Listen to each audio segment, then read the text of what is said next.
बात महाराष्ट्र की, जहां छोटे वाले चुनाव में बड़ा वाला बवाल हो गया है। बात निकाय उपचुनाव की है, जिसमें प्रचार के दौरान डिप्टी सीएम अजीत पवार के एक बयान से सियासी घमासान शुरू हो गया है।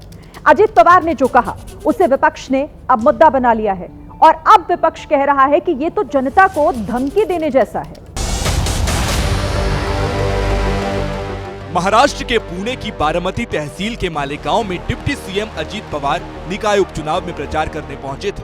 अजीत पवार ने चुनाव के जोश में बोलना शुरू किया तो ऐसा कुछ कह दिया कि बवाल मच गया।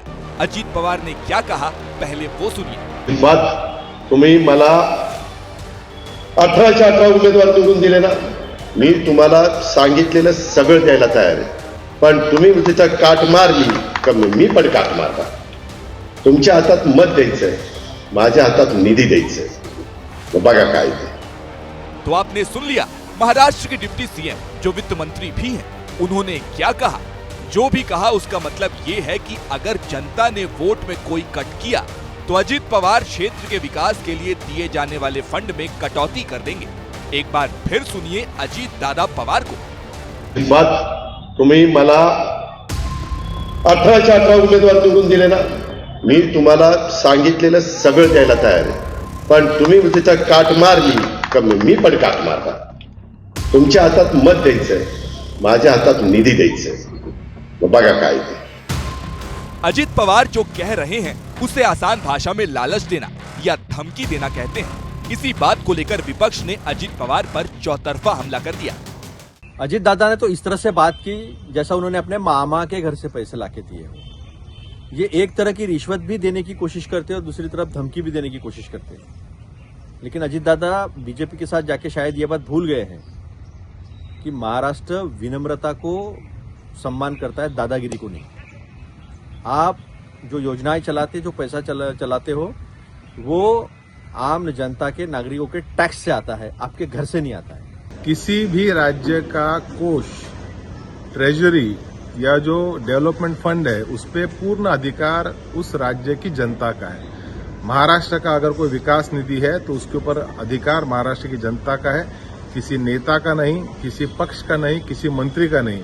इलेक्शन कमिश्नर को फौरी तौर पे ऐसे अल्फाज का संज्ञान लेना चाहिए कि डिप्टी चीफ मिनिस्टर होके आप वोट खरीदने की बात कर रहे हो। ये तो वोट खरीदी हो गई ना, तो क्या अलाउड है क्या संविधान के अंदर? क्या इलेक्शन कमिश्नर ऐसी चीज़ों को अलाउड करेगा? और वारिस पठान ये बोल देगा कि मैं आपको पैसा देता हूँ, आप मुझे वोट दो, तो क्या मेरे पे एक्शन लिया जाएगा? मुझे तो शायद जेल में भी डाल देंगे। अब इनके खिलाफ क्यों एक्शन नहीं? तो करप्शन बढ़ाने वाला काम, सिर्फ करप्शन वाला काम करना अजीत दादा ने पहले भी किया। एक राज्य लोक कल्याणकारी राज्य होता है। वोट देने वालों और नहीं देने वाली जनता के लिए भी सरकार की एक समान जिम्मेदारी होती है। लेकिन अजीत पवार अपने पद की गरिमा का ख्याल रखना भूल गए, तभी तो उनके सहयोगी भी उनको नसीहत दे रहे हैं। मैं इंडिविजुअल कमेंट्स के ऊपर टिप्पणी नहीं करना चाहती हूं। हमारा लक्ष्य है महाराष्ट्र के लिए, एक विकसित महाराष्ट्र के लिए काम करते रहें और उस अंदाज से प्रगति की राजनीति में ही विश्वास किया है। यहां कोई बार्टर सिस्टम नहीं है कि आप वोट दे और हम फंड दे, ऐसा नहीं चलता है, क्योंकि हमारा काम के आधार पे लोगों ने हमें स्वीकार किया और उसी दृष्टि से आते हुए नगर पंचायत, नगर परिषद में 2 तारीख को लोग विश्वास जताएंगे महायुति में और 3 तारीख को वो रिजल्ट जरूर मिलेगा। अजीत पवार के बयान पर चुनाव आयोग क्या कोई एक्शन लेगा ये तो वक्त बताएगा, लेकिन उनके मुताबिक ये धमकी नहीं है। कशाबद्दल धमकावलं? मत देण्यासाठी। कशाला धमकावलं? आपको बता दें कि मालेगांव नगर पंचायत का चुनाव 2 दिसंबर को है। यहाँ अजीत पवार की एनसीपी बीजेपी के समर्थन से चुनाव लड़ रही है। मालेगांव बारामती का वो इलाका है जहाँ पवार परिवार का असर काफी लंबे वक्त से है।